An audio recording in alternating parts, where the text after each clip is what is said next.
Bom dia, boa tarde, boa noite para quem está nos assistindo. A disciplina referente a esse nosso trabalho é a disciplina de sistemas operacionais e hoje nós iremos abordar um pouco sobre o algoritmo de escalonamento HRRN, ou de sua tradução literal, próxima taxa de resposta mais alta. Os componentes do nosso trabalho, né, somos eu, Emanuele, o Everton Clayton e o Luan Carlos.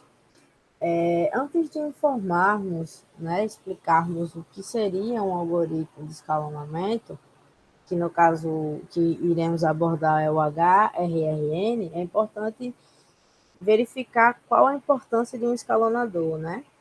O escalonador ele determina quando e quanto tempo pode durar um processo, uma vez executado no processador.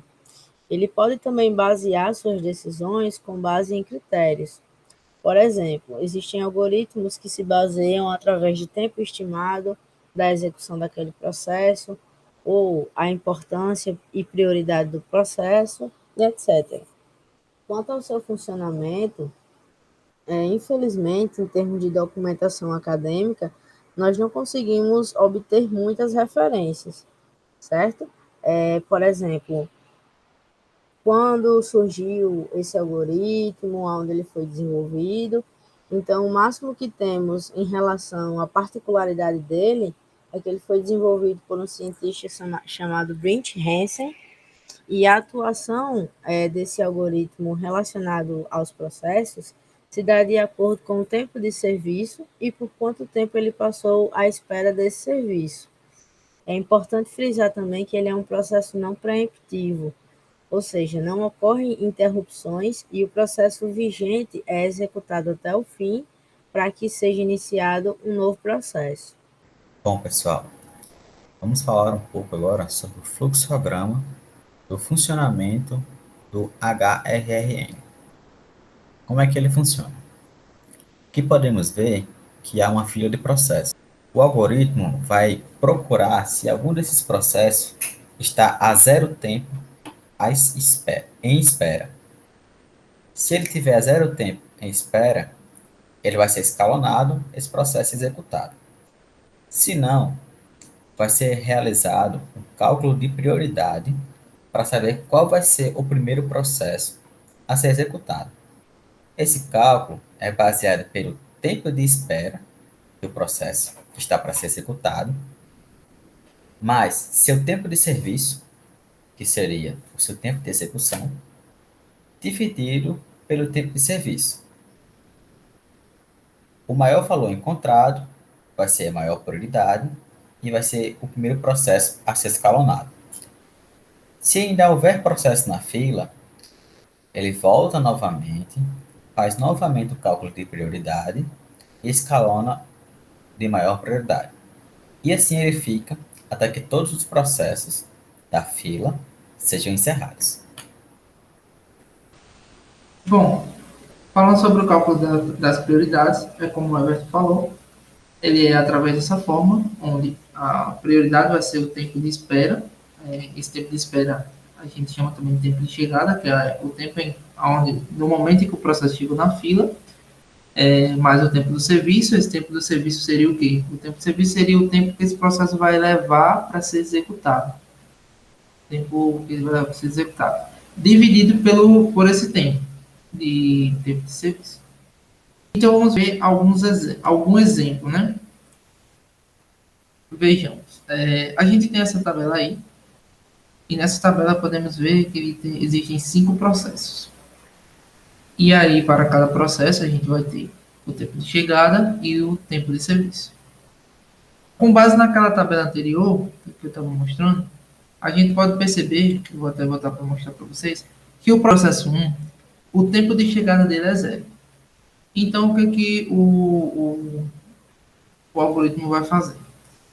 Se o tempo de chegada lá na fila do processo ele for igual a zero, esse é o processo 1, ele é o processo que vai ser escalonado primeiro. Logo após, vamos partir para o processo 2.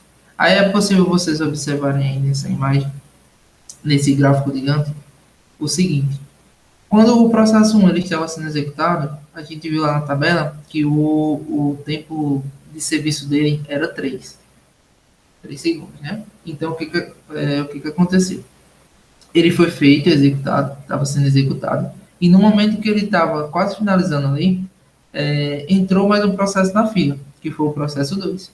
Então, está demarcado aí de vermelho o momento em que esse processo 2 entrou. E como no momento da execução do processo 1 não entrou mais nenhum processo, então o próximo processo a ser executado foi o processo 3. Então, esse foi outra prioridade. Neste momento, a partir da posição 9, que a gente pode perceber aí, que é o final da execução do processo 2, a gente percebe que entraram mais 3 processos aí na fila. E aí, qual seria executado primeiro desses 3, né? Que é o P3, P4 e P5. Para analisar e definir essa prioridade, nós iremos aplicar a fórmula RR, que é o Response Rate, vai ser igual à posição do gráfico de Grant, ou seja, essa posição aí é a posição a última posição que houve, que no caso foi a posição do processo B, do processo 2, que era o 9, certo? Então aí a gente vai ter ele menos o tempo da chegada da posição atual, essa posição atual é quem? É o processo 3. Então, o processo 3 ele chegou ali naquele momento, no momento 4 ali, certo? No finalzinho do 4. E a gente vai somar com o tempo de serviço atual, que é esse tempo de serviço atual, a gente está no processo 3, e esse tempo de serviço atual é o 4. Vou até mostrar aqui para vocês. E tudo isso, a gente vai fazer essa soma e vai dividir pelo tempo de serviço atual, que também é 4. Feito isso, a gente vai comparar entre vai aplicar essa fórmula aqui para cada um desses 3 processos, e nós iremos obter a prioridade de cada um, e aí iremos ver quem é que vai vir primeiro. Então, como eu falei, nós iremos aplicar a fórmula da prioridade para os 3 processos que restam. Então, aplicando a fórmula, nós vamos verificar que o que tem a maior prioridade é o processo 3. Então, o que vai acontecer? Esse processo vai ser executado. Só que, lembrem que, quando o processo 2 ele estava sendo executado, entraram os 3 processos. Processo 3, processo 4, processo 5. Aqui, a gente já executou o processo 3. Ele é a maior prioridade. E agora, qual vai ser o próximo? Seria o processo 4 ou o processo 5? E para a gente definir entre esses 2 que restaram qual vai ser a prioridade, a gente deve fazer um novo cálculo de prioridade. Então, nesse momento, nós iremos aplicar a fórmula aqui. Aí nós teremos nesse momento o fim da execução do processo 3 aqui, né? Que ele acabou no 13. Então, nós vamos ver que P4 ele vai ser 13 menos 6. Esse 6 aqui, ele está pegando justamente aqui do processo 4, do tempo de chegada dele, somando mais o tempo de serviço dele, dividindo pelo tempo de serviço. Aplicando a fórmula, a gente chega ao valor de 2,4 na prioridade, certo? A gente faz esse mesmo cálculo para o processo 5 e obtivemos aqui a prioridade 3,5. Então, quem será executado primeiro dele? Será o processo 5, pois ele tem a maior prioridade. E, por fim, temos a execução do processo 4. Assim, escalonamos todos os processos. Bom, pessoal, eu vou mostrar para vocês uma animação desses processos acontecendo. Bom, pessoal, aqui vamos mostrar uma animação de como seria o algoritmo implementado, vocês vendo os processos sendo executados um a um. Aqui temos uma interface gráfica, no qual definimos o tempo de chegada e o tempo de serviço, baseado na tabela que vimos no slide. Vamos colocar aqui os valores que está faltando. e vou pedir para iniciar. Aqui nós vamos ver os processos sendo executados um a um.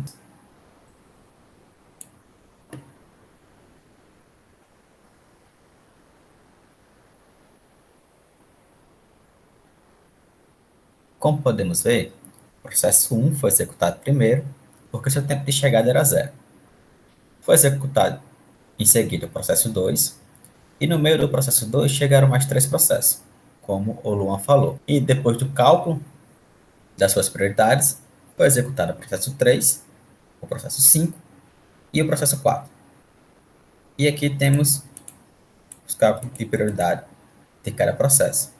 Temos o tempo médio de resposta de cada processo e temos o tempo médio da divisão entre o tempo de serviço e o tempo de chegada de cada processo. Bom, os problemas e soluções identificadas. A partir dessa demonstração do Everton, através da interface gráfica, e da explanação do Luan, através do gráfico gigante, a gente pode depreender que um dos problemas apresentados pelo HRRN ele está relacionado ao não reconhecimento do tempo de burst de forma antecedente. Então, não existe uma forma mais prática para sua implementação. Nesse exemplo, nós temos uma tabela com valores definidos para poder simular e realizar a explicação. No entanto, na prática, não se tem conhecimento de forma concreta de qual tempo aquele processo pode consumir. Então, pode dificultar, sim, na implementação disso. Um outro problema detectado é a não importância do processo, porque o HRRN ele não prioriza os processos com base em suas importâncias, mas sim através dos cálculos mostrados também anteriormente. E soluções, nós identificamos como soluções encontradas a correção do SPF, visto que ele não dá prioridade a processos curtos, ele faz um cálculo para poder determinar a sua prioridade, e aí acaba descartando o favoritismo desses processos mais curtos. Observou-se também que evita o adiamento indefinido, ou seja, o processo ele não fica em loop, né?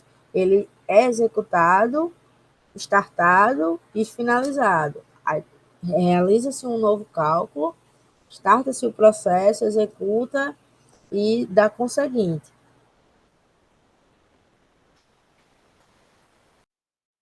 Bom, essas são as nossas referências, nosso referencial teórico. A princípio, utilizamos o livro do Deitel, a terceira edição, e utilizamos como referência para a execução desses códigos, como também da interface gráfica, o GitHub, e um outro link de referência com essa explicação a respeito dos cálculos de prioridade, gráficos gigantes, etc. É isso, obrigada a todos.